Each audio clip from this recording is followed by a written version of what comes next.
Lorsqu'une mesure de placement est ordonnée par le juge des enfants, c'est qu'il y a dans la situation familiale des risques de danger, de sécurité pour l'enfant, pour sa famille, qu'il peut y avoir des négligences éducatives, tout un tas de raisons qui ont nécessité la protection dans le cadre du placement de votre enfant.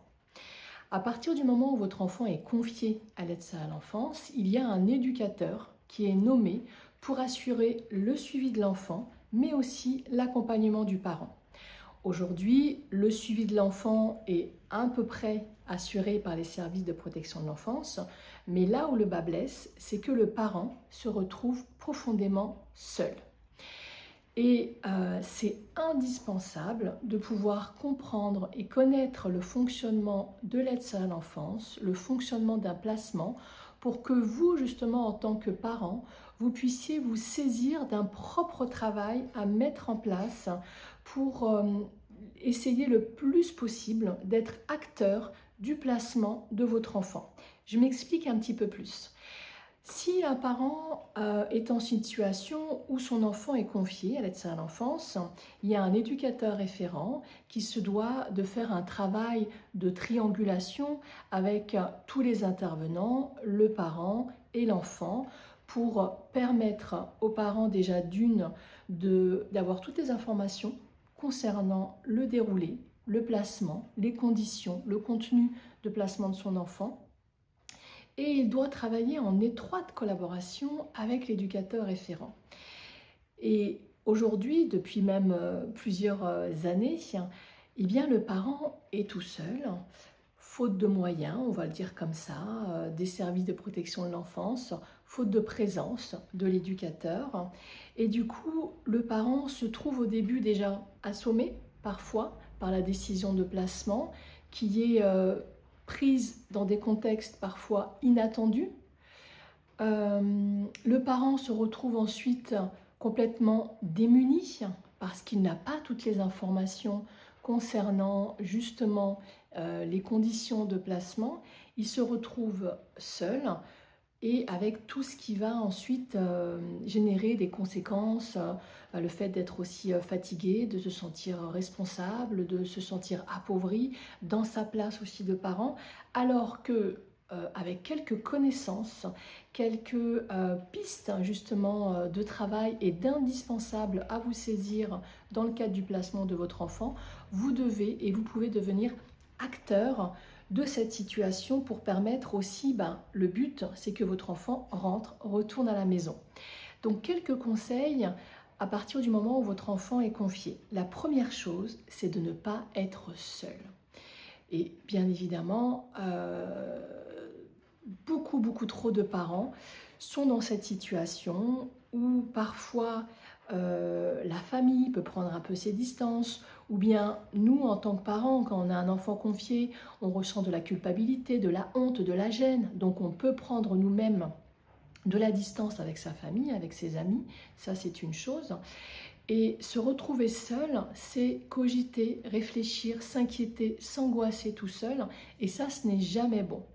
Donc tout ce que je vais pouvoir vous dire là semble facile à faire, et dans la réalité, bien évidemment que c'est un peu plus compliqué, mais c'est faisable. Et c'est là où j'insiste, il n'y a rien d'impossible, au contraire, il faut prendre un petit peu de temps déjà pour digérer la situation de placement qui n'est jamais évidente pour aucun parent.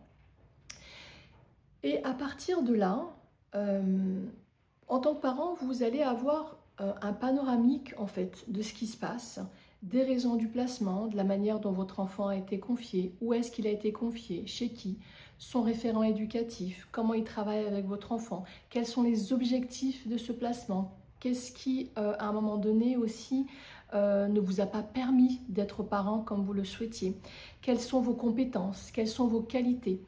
Et tout ça mis sur la table va vous permettre déjà de mieux comprendre la situation et de pouvoir l'affronter. Et le fait de pouvoir le faire de manière accompagnée, avec du soutien familial, amical ou encore mieux avec un professionnel qui n'a pas cette fibre affective aussi avec vous, qui n'a pas cet engagement où parfois un ami, un parent, un frère, une sœur ne peut pas vous dire les choses comme il le faudrait, alors qu'un professionnel a davantage cette neutralité. Cet engagement, cet investissement de vouloir vous aider en vous disant les choses un petit peu cash, mais pour vous permettre de gagner du temps, eh bien, ça va être vraiment un outil indispensable à se saisir en tant que parent. Donc ça, c'est la première chose.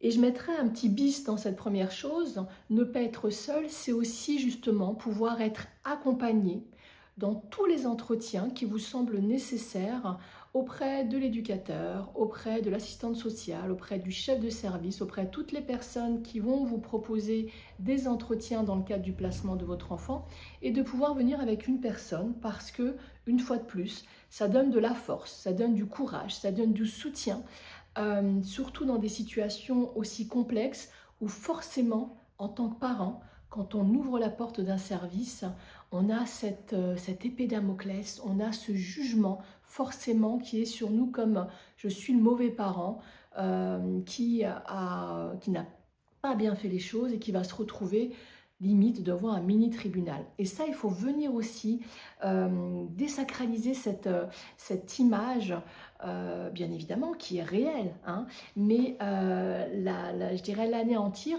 en vous munissant, si je puis le dire ainsi, de personnes ressources, de personnes de confiance qui vont être là, près de vous, à vos côtés, comme une béquille, pas spécialement pour parler, pas spécialement pour parler à votre place, mais simplement pour être là. Voilà, un ami, un frère, une sœur, un parent, c'est une personne sur qui on peut s'appuyer. Et le professionnel, c'est pareil. Donc il y a des éducateurs, comme je le fais, qui accompagnent des parents dans ces situations pour leur permettre d'avoir un soutien, ne serait-ce que dans la présence d'un soutien psychologique, c'est indispensable. La deuxième chose qui est un prolongement de l'accompagnement en tant que parent quand son enfant est confié, c'est de pouvoir être accompagné d'un avocat. Là aussi, c'est important parce que en tant que parent, vous avez énormément de choses à gérer et il y a des choses qu'on ne connaît pas, dont on n'a pas la maîtrise. Et dans le cadre de ces situations où vos enfants peuvent être confiés dans le cadre d'un placement de manière abusive, eh bien la présence d'un avocat va aussi vous permettre de vous centrer sur votre enfant et de laisser l'avocat venir justement défendre vos droits en tant que parent, défendre aussi le droit de l'enfant, pour pointer justement ce qui ne vous a pas permis de pouvoir agir en tant que parent, mais ce qui aujourd'hui, dans ce que vous allez pouvoir lui révéler aussi, va lui permettre de demander ou la main levée de placement ou une mesure éducative qui va accompagner aussi cette main levée de placement. En tout cas, le but pour tout parent, c'est bien évidemment de pouvoir récupérer la garde de son enfant. Alors, sans mélanger les choses, je parle bien évidemment dans tous mes conseils de situations où on est sur des placements abusifs, où on est sur des parents qui ont cette place, cette volonté, qui prennent leur responsabilité vis-à-vis de leurs enfants, mais où parfois ça ne suffit pas, où le contexte de vie, le système familial, le fonctionnement familial ne fonctionne pas comme il le faudrait, mais où le parent est là et présent. Je ne parle pas des situations de placement pour des faits graves, comme tout ce qui touche aux violences sexuelles, aux abus sexuels, aux violences physiques graves, où là, en effet, c'est une autre question et où les enfants doivent être protégés dans un autre contexte de vie. Donc, un avocat, c'est important aussi. Et encore une fois, autre petit conseil bis, un avocat qui connaît quand même presque parfaitement le fonctionnement de l'aide à l'enfance.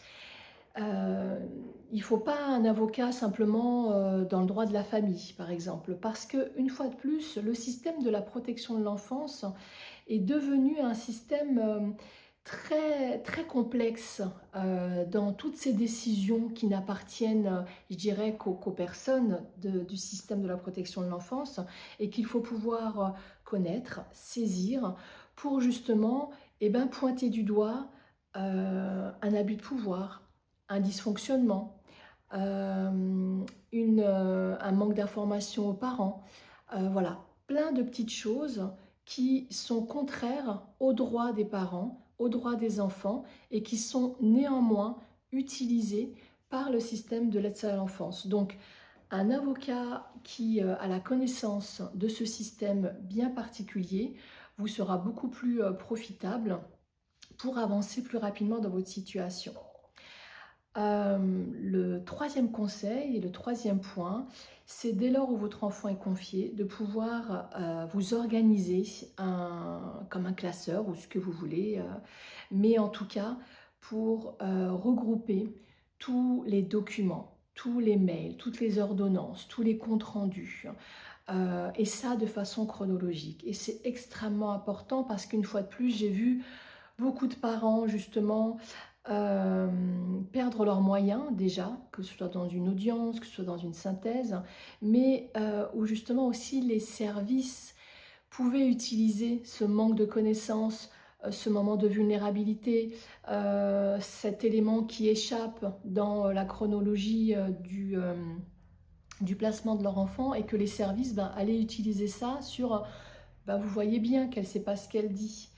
Vous voyez bien qu'elle a oublié comment les choses se sont passées, alors qu'en fait, un professionnel sensé et humain voit surtout un parent qui est débordé, qui est perdu dans cette situation et qui est perdu dans tout l'administratif. Alors que si vous avez votre classeur, votre parapheur, avec tous les éléments de manière chronologique, ça commence par peut-être un signalement, avec ensuite un rapport de l'aide à l'enfance, avec ensuite une ordonnance de placement, des expertises, etc. De tout vraiment classer pour vous permettre d'avoir toujours la connaissance et l'exigence de tous les éléments de manière chronologique qui se sont déroulés pour votre enfant. Dans le même ordre, peut-être voilà encore ce conseil bis, c'est de pouvoir laisser trace de tout écrire. Et tout écrire, c'est d'un côté avoir en effet vos notes à vous, mais aussi il y a dans certaines situations où j'ai souvent entendu et les parents ont souvent été pris au piège justement dans le cadre d'un appel téléphonique avec l'éducateur où des choses se sont dites mais où il n'y a pas trace, il n'y a pas d'écrit. On m'a dit en effet que la visite médiatisée avec ma fille ne pouvait pas avoir lieu lundi parce que l'éducateur du foyer n'était pas disponible pour accompagner ma fille et donc la visite a été reportée au vendredi. Le vendredi, la maman se rend au lieu de visite médiatisée et son enfant n'est pas là. Et on lui dit, non, non, pas du tout, vous n'êtes pas venu, c'était lundi la visite. Donc la maman redit, non, j'ai eu l'éducateur, ah non, non, on n'est pas informé de tout ça. Bon. Si vous avez un appel téléphonique avec l'éducateur, le chef de service, l'assistant social, tous les professionnels autour de votre enfant, vous pouvez demander un compte-rendu de cet appel qui en général peut être refusé parce qu'on a trop de travail, parce que de toute façon on se l'est dit, parce que faites-moi confiance, etc., etc. Ça ne marche pas, ça ne marche plus. Donc si le professionnel n'est pas en mesure de vous faire un compte-rendu ou de laisser un écrit de l'appel téléphonique que vous avez eu ensemble, vous pouvez le faire par l'intermédiaire d'un mail. Donc vous faites un mail en rappelant ce qui a été dit, ce qui s'est passé. Voilà. Suite à notre appel téléphonique de ce jour à 16h29, nous avons convenu que c'est tout ce qu'il y a à faire, vous avez une trace, vous consignez ce qui a été décidé, ce qui a été échangé avec vous et le professionnel et hop, on imprime, on met dans votre classeur. Ça, c'est extrêmement important d'avoir toujours trace de ce qui se passe. Quatrième conseil, c'est de pouvoir, et ça aussi peu de familles, peu de parents le savent alors que c'est dans la loi, la consultation de votre dossier. La consultation de votre dossier, donc vous avez un dossier qui figure dans l'enceinte des services de l'aide sociale à l'enfance et vous avez un dossier qui figure au tribunal pour enfants que vous pouvez consulter avec votre avocat, mais qu'il est important de consulter, alors peut-être pas tout le temps parce qu'il y a aussi un délai de transmission des documents, mais au moins 15 à 3 semaines avant l'audience par exemple. Une fois de plus, les parents arrivent à l'audience avec une absence totale de ce qui a été écrit, de ce qui a été présenté, proposé pour eux et leur enfant. Et une fois de plus, vous ne pouvez pas arriver dans cette posture de faiblesse lors d'une audience. Comme je vous l'ai dit au début, vous devez être armé, avoir une posture en toute confiance pour pouvoir justement surpasser et traverser la mesure de placement de votre enfant. Donc ça c'est important et c'est écrit et ça devrait être dit. Alors ça l'était il y a 10 ans, hein, où les travailleurs sociaux expliquaient lors du placement de l'enfant tous les droits aux parents et notamment ce droit de pouvoir consulter votre dossier. Et aujourd'hui, ça a complètement disparu. Et je dirais même que ce qui a aussi disparu, c'est que l'éducateur référent à l'aide sociale à l'enfance doit aussi vous lire avant l'audience le rapport qu'il va présenter au juge des enfants. Alors, certains se défendront en disant mais nous expliquons aux parents, nous prenons un temps d'échange avec le parent pour lui dire nos propositions, ce qu'on va demander au juge, nos conclusions d'évaluation, etc., etc.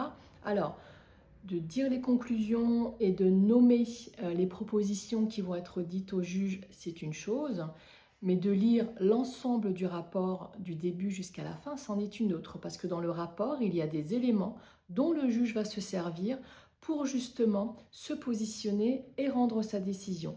Et ça, il faut aussi que vous en ayez connaissance. Combien de parents arrivent à l'audience avec un écrit de professionnels, avec des expertises psy sur leur enfant dont ils n'étaient même pas au courant et apprennent des choses sur le moment. Et bien évidemment, c'est pas en quelques minutes que le parent va pouvoir argumenter, va pouvoir déplier sa défense avec tout ce qu'il vit déjà et toute la pression, toute la tension inhérente à une audience.